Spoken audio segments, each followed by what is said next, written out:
Et si nous prenions la décision de rendre nos vies plus simples? Si nous commencions à prendre du plaisir en faisant beaucoup plus, mais avec moins de ressources? Si retourner à l'essentiel devenait pour chacun d'entre nous un objectif?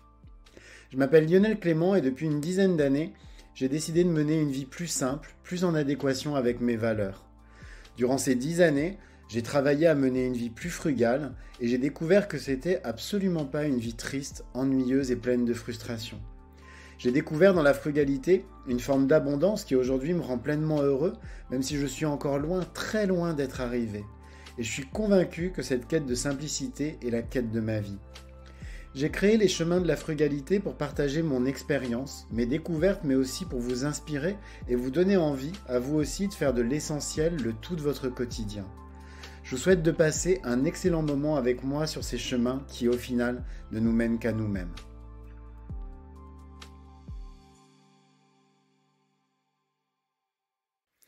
Quand on commence à prendre l'habitude de cuisiner maison, arrive toujours un moment où on ne sait plus du tout quoi cuisiner pour faire plaisir à ses proches. Et a fortiori quand on essaye de changer ses habitudes alimentaires. Par exemple, quand on souhaite adopter un régime alimentaire végétarien, végétalien ou encore sans gluten. Tout simplement parce qu'on se heurte aux limites de nos compétences. Même si on peut savoir bien cuisiner, changer ses habitudes nécessite souvent de tout réapprendre. D'ailleurs, c'est ça qui m'a posé beaucoup de problèmes il y a quelques années quand j'ai décidé d'adopter un régime alimentaire sans produits animaux. Comme je ne savais pas quoi cuisiner et que je passais mon temps à regarder le verre à moitié vide en pleurant sur tout ce que je pouvais plus manger, je me suis empêché moi-même de progresser et d'avoir une alimentation variée. Pas parce que c'était pas possible, mais juste parce que je suis resté bloqué sur le fait que je me sentais pas capable d'apprendre de nouvelles techniques et donc d'aller chercher de nouvelles inspirations. Alors depuis, j'ai bien évolué. Comme je dis souvent, je suis pas parfait, mais je suis vraiment un exemple pour personne. Par contre, je fais de mon mieux, un point c'est tout et je trouve que c'est déjà pas mal. En tout cas, c'est pour moi le plus important. Dans cet épisode, je vais vous aider à trouver de nouvelles sources d'inspiration quand vous ne savez pas quoi cuisiner. Et vous allez voir qu'avec un peu de curiosité, eh ben, les sources d'inspiration sont déjà tout autour de vous. Alors, c'est quoi les meilleures sources d'inspiration pour savoir quoi cuisiner en toutes circonstances? Eh bien, la première, c'est tout bête, hein, c'est de consulter des recettes de cuisine en ligne. En fait, sur Internet, il y a des kilos et des kilos de recettes de cuisine. Il n'y a pas besoin en fait d'investir ou de dépenser énormément d'argent. Rien que sur Internet, le choix est monstrueux. Vous avez des blogs de cuisine, des sites web, des applications. Bref, moi ce que je vous invite à faire, c'est par exemple d'essayer de trouver des recettes avec des ingrédients que vous avez déjà à la maison. Pour ça, il vous suffit hein, d'utiliser par exemple Google et puis tout simplement taper l'ingrédient que vous avez à la maison en mettant recette à côté et vous allez voir que vous allez immédiatement trouver des recettes avec cet ingrédient. Alors mon application préférée en ce qui me concerne, c'est très clairement Marmiton. Moi j'utilise beaucoup parce que je la trouve super bien faite.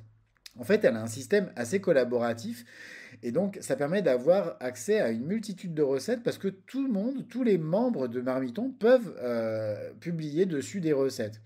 Et en fait, il y a un super système de filtre qui permet justement de sélectionner les recettes, par exemple, en fonction de son régime alimentaire. Et ça aussi, c'est très intéressant.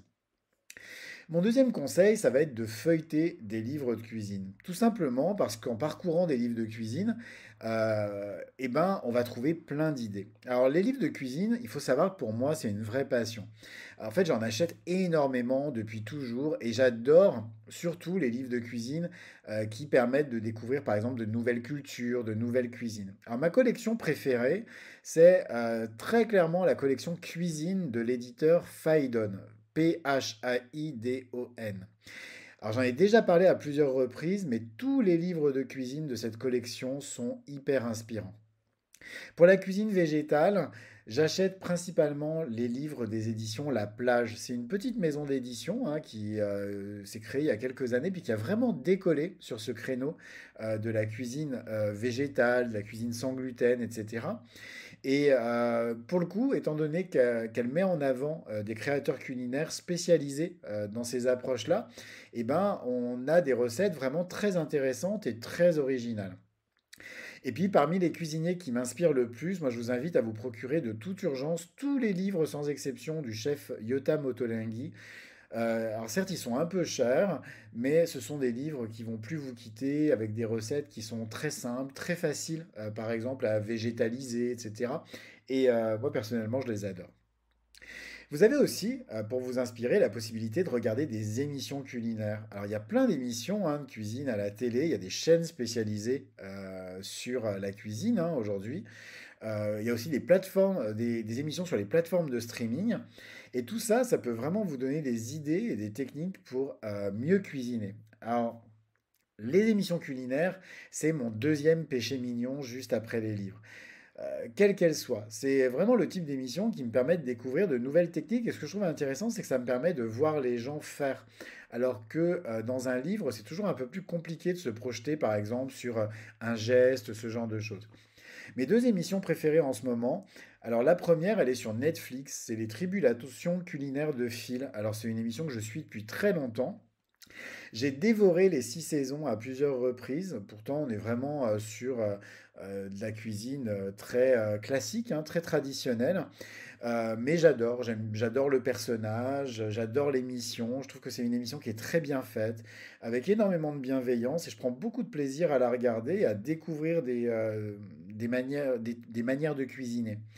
Et puis sinon, en ce moment, j'aime beaucoup regarder la meilleure boulangerie de France sur M6. Alors c'est tout bête, mais regarder des boulangers préparer du pain, eh ben, ça m'a aidé à acquérir certains gestes pour perfectionner tout simplement mon propre pain.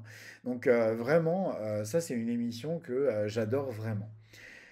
Vous pouvez aussi, pour vous inspirer, utiliser un générateur de recettes, excusez-moi. Alors certains sites web et applications proposent de générer des recettes en fonction des ingrédients que vous avez à la maison. Mais même tout simplement, en fait, vont vous générer par exemple X recettes avec un seul clic. Et pour ça, bah, vous pouvez par exemple entrer des ingrédients, etc. Enfin, c'est vraiment très intéressant. Moi, j'adore utiliser ces générateurs. Et ce que j'aime faire, c'est générer par exemple un menu complet pour la semaine et m'amuser ensuite à réfléchir comment le végétaliser ou alors comment faire les mêmes recettes en mode sans gluten, etc. Je trouve que c'est un excellent moyen de faire travailler ses méninges et de faire travailler sa créativité. Sachez que vous avez aussi la possibilité de demander des suggestions, de demander des conseils aux gens. Parlez à vos amis, à votre famille, à vos collègues de travail, pour savoir ce qu'ils aiment eux aussi cuisiner et puis pourquoi pas échanger des recettes. Récemment, par exemple, je me suis amusé à papoter cuisine avec la cuisinière du bar où je vais tous les matins prendre mon petit café et écrire ces épisodes. Et en l'espace de 10 minutes, eh ben, elle m'a donné plein d'idées géniales que je connaissais pas du tout. Et ça, c'est vraiment quelque chose de super précieux. Et j'avoue qu'au travail, aussi, la nourriture reste avec le sport un de mes sujets de conversation préférés. Vous avez aussi la possibilité d'improviser. Pour ça, eh ben, laissez tout simplement libre cours à votre créativité et expérimentez avec les ingrédients et puis les saveurs que vous aimez. Essayez par exemple de créer votre propre recette à partir de ce que vous avez chez vous. Parce que souvent, si on fouille dans ces placards, on se rend compte qu'on a de quoi préparer plein de repas différents, même sans aller faire de courses pendant plusieurs jours. C'est souvent en fait un challenge que je me donne quand je ne sais pas quoi cuisiner.